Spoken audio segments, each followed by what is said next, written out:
nosso Senhor Jesus Cristo.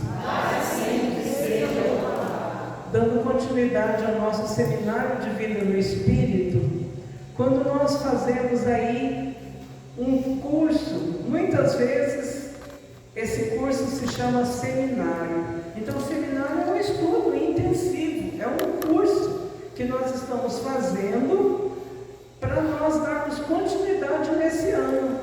Começamos o ano estudando as possibilidades para nós sermos pessoas espiritualizadas. Já vimos o amor de Deus, o afastamento de Deus, que é o pecado. Já vimos Jesus Salvador, Jesus o Senhor, e hoje nós vamos estudar um pouco sobre a fé. Fundamental. A palavra de Deus em Hebreus 11 diz assim: a fé é o fundamento da esperança, é uma certeza a respeito do que não se vê. Foi ela que fez a glória dos nossos antepassados. Pela fé, reconhecemos que o mundo foi formado pela palavra de Deus e que as coisas visíveis se originaram do invisível. Palavra do Senhor. Graças a Deus. Irmãos e irmãs, há uma pergunta que não cessa. Será que quando Jesus voltar, Ele vai encontrar fé no mundo? Porque hoje nós vemos uma batalha, e é uma batalha espiritual, querendo destruir a fé. A pouca fé que ainda existe, há uma batalha espiritual travada pelos inimigos de Deus, para que a fé seja destruída, para que os homens e mulheres de fé sejam abalados, sejam derrubados. Aí entra o nosso papel como baluartes, guardiões da fé, de lutarmos para que mais pessoas tenham conhecimento de Jesus Cristo e possam viver os seus mandamentos, os seus ensinamentos, conhecer a salvação que Ele nos trouxe e proclamar: Jesus é o meu Senhor. Mas tudo isso é necessário que nós tenhamos fé. E hoje em dia, tem-se fé em tudo. Muito pouco se tem fé em Jesus Cristo. Basta a gente ver os temas de carnaval que aconteceu antes da pandemia, aqueles desfiles horrorosos, hereges, de sacrilégio contra a pessoa de Jesus Cristo. E nesse ano de novo, eu não vi nenhum desfile, nem esse ano, nem aquele. Mas a gente ouve os comentários que nesse ano penduraram alguém lá representando Jesus. E essa pessoa passou mal, tiveram que tirá-lo de lá porque ele se sentiu mal. Os anjos do Senhor se levantam contra aqueles que tentam destruir a fé. Então, sejamos nós sentinelas que guardam, que protegem, que resguardam a fé que existe no mundo. Nós precisamos nos preparar para a vinda do Senhor, e Ele virá. Aguardemos, porque Jesus voltará para julgar os vivos e os mortos, como a gente reza na oração do creio, na oração dos apóstolos que nós chamamos de creio. Se a fé é o fundamento da esperança, a certeza a respeito daquilo que não se vê, então nós não precisamos ter provas concretas na nossa mão, visíveis, porque nós lemos aqui agora que o visível foi criado pelo invisível. O invisível é o Criador. Então, irmãos e irmãs, muitas vezes nós já ouvimos dizer assim: eu não creio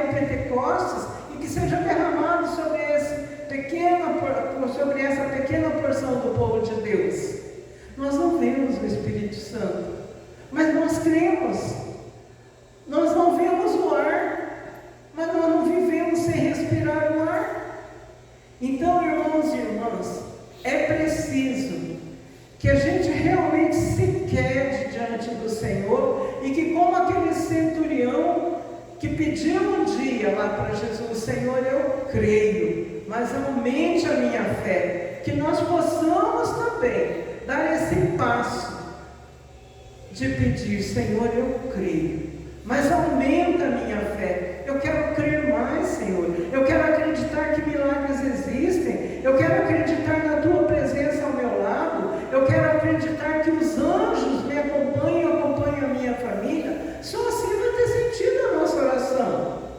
Como que eu vou rezar para o anjo da guarda se eu não acreditar nele? Como é que eu vou rezar pedindo ao Espírito Santo se eu não acredito que ele existe?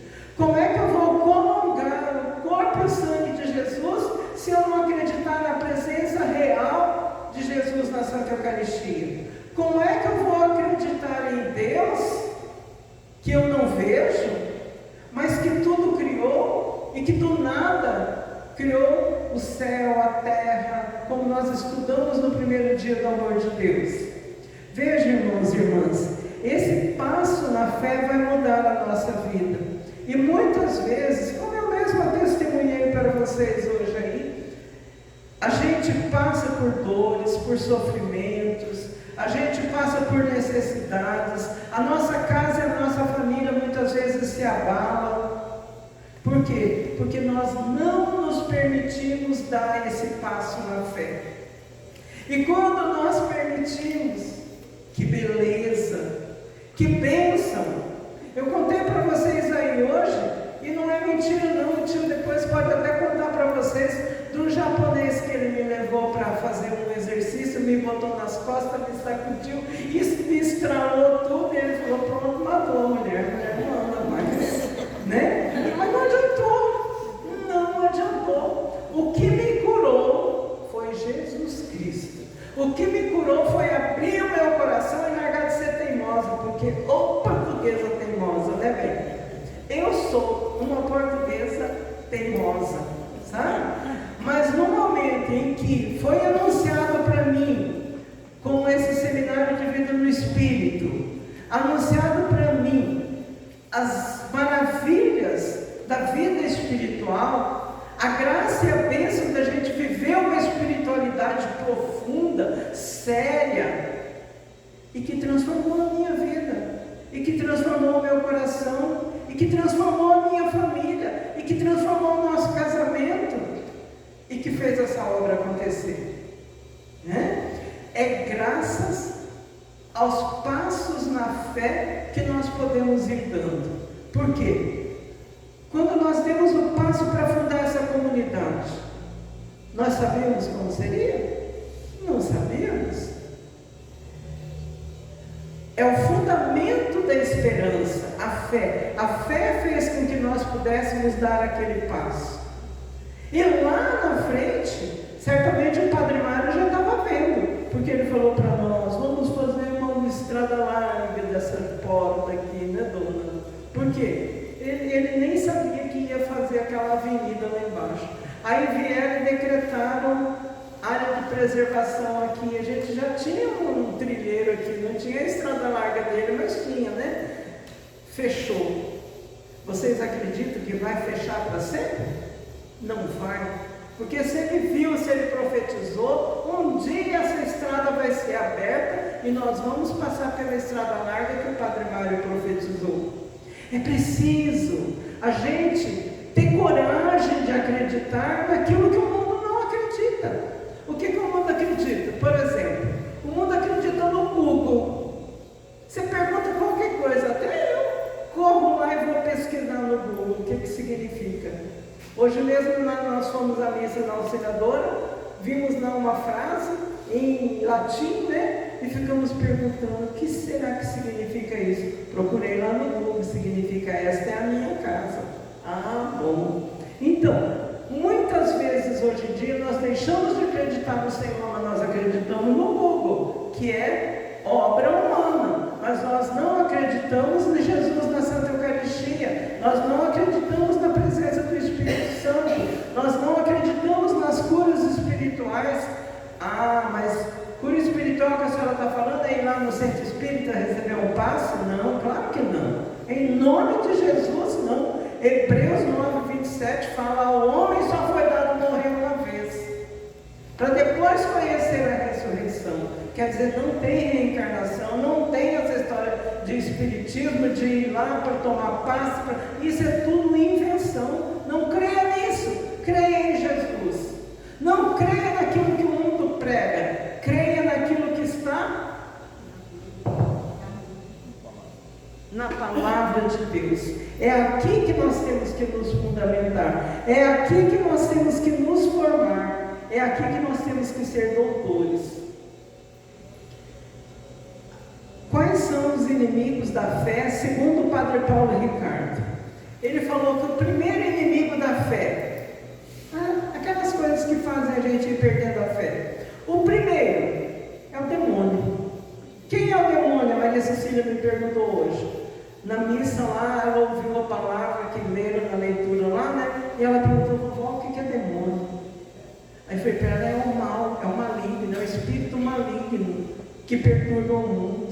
Olha, uma criança está interessada em saber. E nós? Porque ele existe, o mal existe.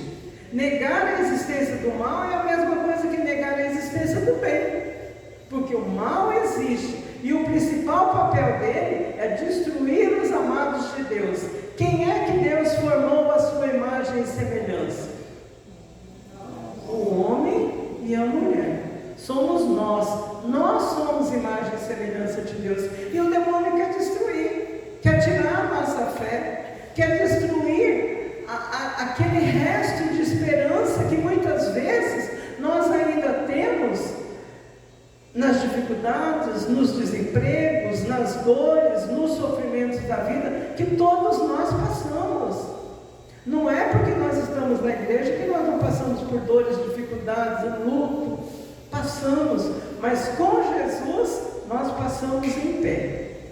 Com Jesus nós conseguimos vencer as dores, os sofrimentos, as ansiedades. Irmãos e irmãs, uma primeira coisa que o demônio lança na nossa mente, no nosso coração, é a dúvida. É a mesma história do joio e do trigo. Onde o Senhor semeia a palavra de Deus, através do seu catequista, através do seu formador, através de um sacerdote, através às vezes de um coração de criança. Onde Deus semeia, pode ter certeza que o inimigo vai querer semear o jogo e falar para você, larga de ser bobo, larga de ser boba. Isso não existe. Onde já se viu isso? Você está parecendo criança, acreditando em crendice?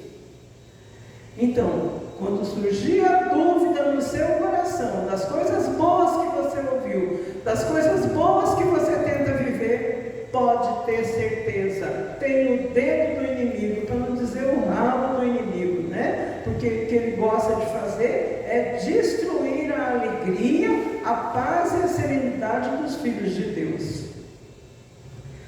Outro inimigo de Deus, outro inimigo da fé, é o mundo.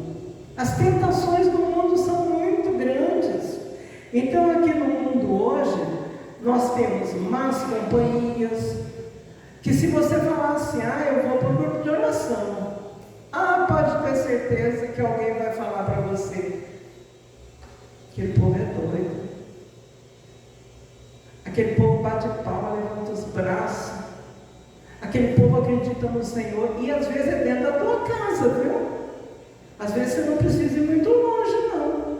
Porque eu me lembro que, logo também que nós começamos a participar da renovação, uma barreira que eu enfrentei foi com a minha mãe. Olha, com a mãe. A minha mãe foi ao médico e falou para o médico assim, das doenças dela lá, das enfermidades, né? E o médico falou assim, louvado seja Deus, graças ao Senhor. Era um médico que, Dr. Dorival, né, bem? Era um médico de dentro de casa, ele foi criado junto com a gente. E a mãe fazia o acompanhamento ginecológico com ele, né? Então, como os exames dela tinham melhorado, ele louvou a Deus, né? Ela falou, o senhor está parecendo minha filha. Tudo é o Senhor. Tudo é louvado seja Deus.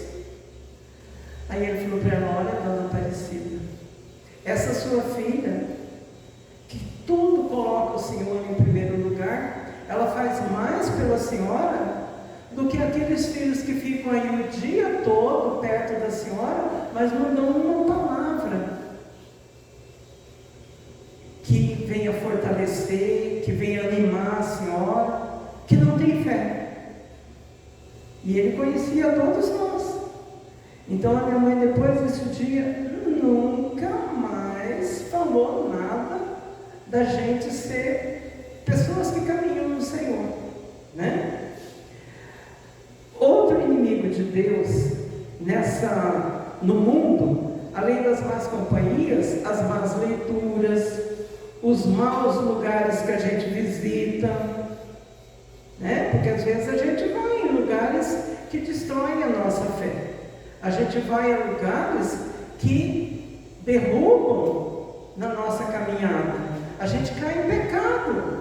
Mas tinha todo quem está caminhando, cai em pecado? Cai. Para aqueles que estão caminhando, você que está no grupo de oração, você que está fazendo um serviço voluntário aqui, você que tem ido à missa aos domingos, aquele que caminha é o alvo principal do mundo e do demônio. Por quê? Porque o demônio e o mundo não vai brigar, não vai tentar derrubar quem já é do mundo, quem já é do demônio. Eles vão perturbar quem? Quem é de Deus. E quem está tentando ser cada vez mais do Senhor. Outro inimigo da fé se chama a carne. Não é a picanha que não veio, não. É a carne humana. Enquanto nós estamos na carne, nós somos pecadores. Nós somos fracos. Nós somos frágeis. E às vezes a nossa carne reclama. Por exemplo, fica em pé um tempo aí rezando o terço, ou se ajoelha rezando o terço, vai dar um cansaço, né? Meu Deus, será que a Lúcia não pode rezar esse terço sentada, para eu não ter que ajoelhar também? Estou falando a Lúcia, mas qualquer um outro, né?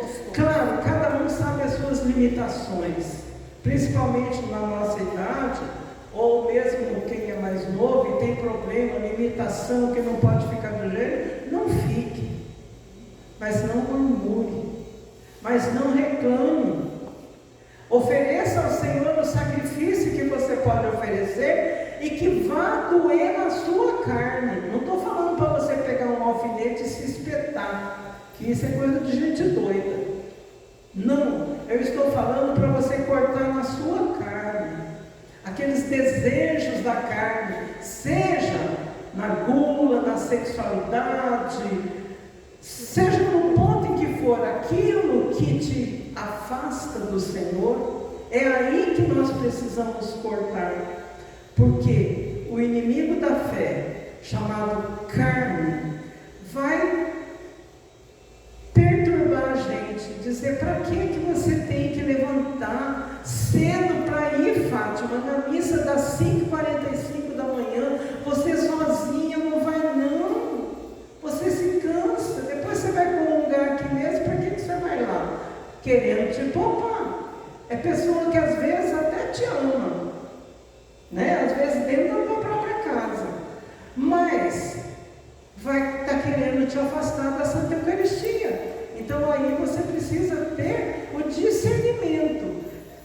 Como Jesus falou para Pedro, quando Jesus falou que ele ia morrer, ele ia sofrer muito, ele ia ser crucificado, nós também vamos ser crucificados. Às vezes não numa cruz assim, mas através de palavras, através de julgamentos, nós também seremos crucificados por causa de Jesus. Então, quando acontecer isso, fica firme, porque Jesus ficou firme quando Pedro falou: não, Senhor, que não te aconteça isso, que você não sofra muito, não seja crucificado. O que Jesus falou para Pedro? Afasta de mim, Satanás. Ele não estava chamando Pedro de Satanás, Ele estava falando para afastar dele mesmo, era o Satanás que estava perturbando através de Pedro, usando o amor que Pedro tinha por Jesus e querendo poupá-lo, como muitas vezes a Adriana me chama a atenção, me repreende. Ela fala: a tia quer poupar a gente disso, poupar a gente daquilo, mas não, nós queremos fazer o que precisa ser feito, né? E eu sei que esse é um ponto de maturidade espiritual que todos nós vamos alcançar, né? E a tia, como mãe de vocês, muitas vezes quer mesmo falar assim: não, vamos dar folga, vamos deixar vocês lá, né? Mãe geralmente faz isso, como a Fátima conta que levava com 17 anos, levava um cafezinho na cama para o neto ainda, e o neto não cresceu. Aí agora ela largou disso. O neto se desenvolveu, o neto foi trabalhar, o neto comprou apartamento, o neto está casando, está cuidando da filha, né? Então muitas vezes nós precisamos reconhecer da onde vêm as advertências, os conselhos, mesmo que sejam carinhosos. Aquilo que eu me propus a fazer, eu vou fazer. Se é uma coisa certa, se foi me colocado diante do Senhor, se é o meu compromisso com a igreja, com Jesus, eu vou fazer. Ainda que doa, ainda que eu tenha vontade de dormir um pouco mais, quando 3 horas da manhã eu acordo. E aí eu penso: mas eu queria dormir.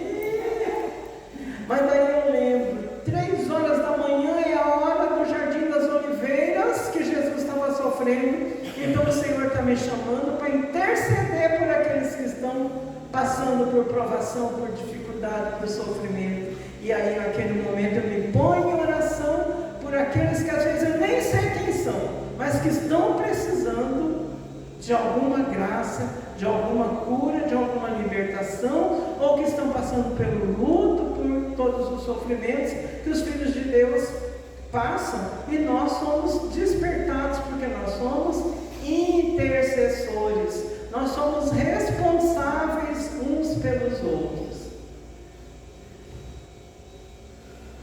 Outra anotação que eu fiz aqui, que a maior luta nossa é com a gente mesmo.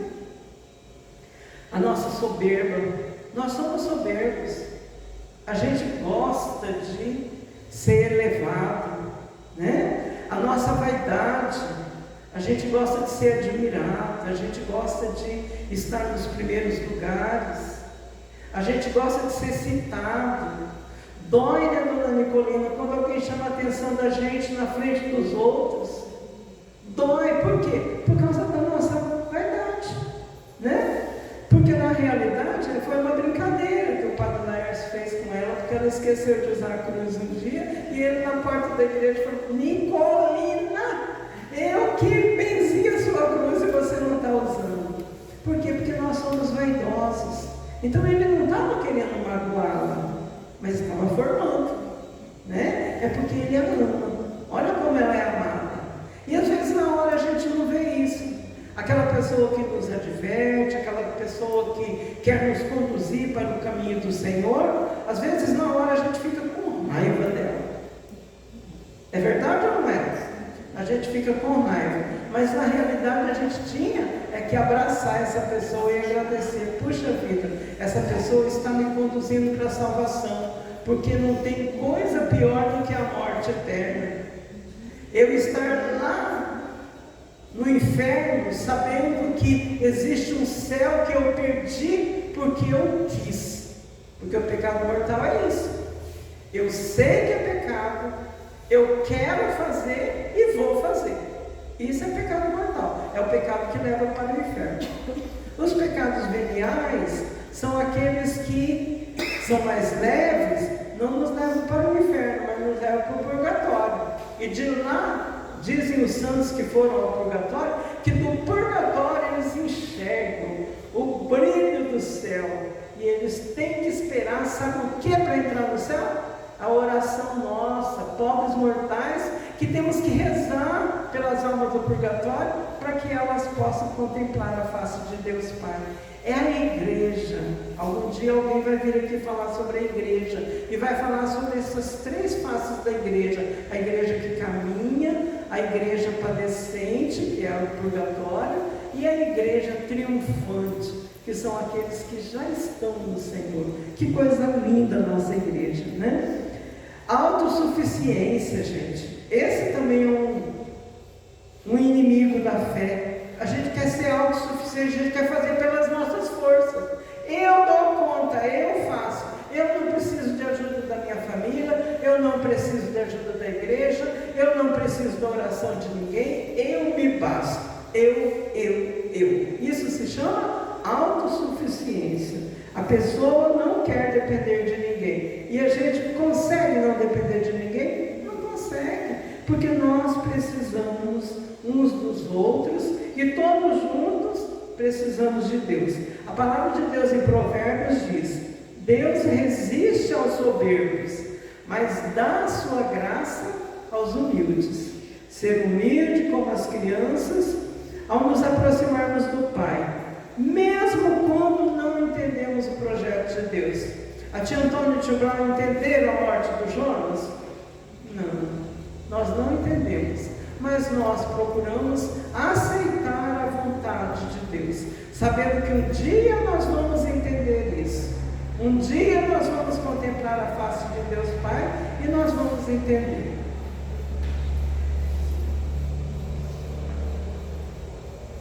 Eu coloquei aqui, lembrar a historinha do pai e da mãe que leva a criança para tomar vacina, para tomar injeção. Essa é a história do projeto de Deus. Vocês que são pais, que são mães, já levaram os filhos para tomar vacina, principalmente quando é uma injeção, né? Como dói. E a criança entende o que está acontecendo, porque você ainda está segurando a perna dela. O pai segura a perna, a mãe segura os braços e lá vem a injeção. Será que a criança entende? Não entende. Assim é o projeto de Deus. Na hora dói, a criança que está tomando a injeção sofre, não entende porque que o pai e a mãe estão sendo tão maus de segurar os braços e as pernas e ela ter que passar por aquela dor. Mas depois passa a febre, passa a infecção, ela não tem aquela doença que a vacina previne. E um dia ela vai ter esse entendimento. Então foi por isso, né? Que o meu pai e minha mãe me seguraram e me mantiveram ali para que eu pudesse ter vida e vida em abundância. Na nossa vida espiritual é assim também. Às vezes hoje você está passando por uma situação que você não entende. Creia somente. Olha sempre para Jesus e diz: Senhor, eu creio, mas aumentai a minha fé. Vamos dizer isso? Senhor,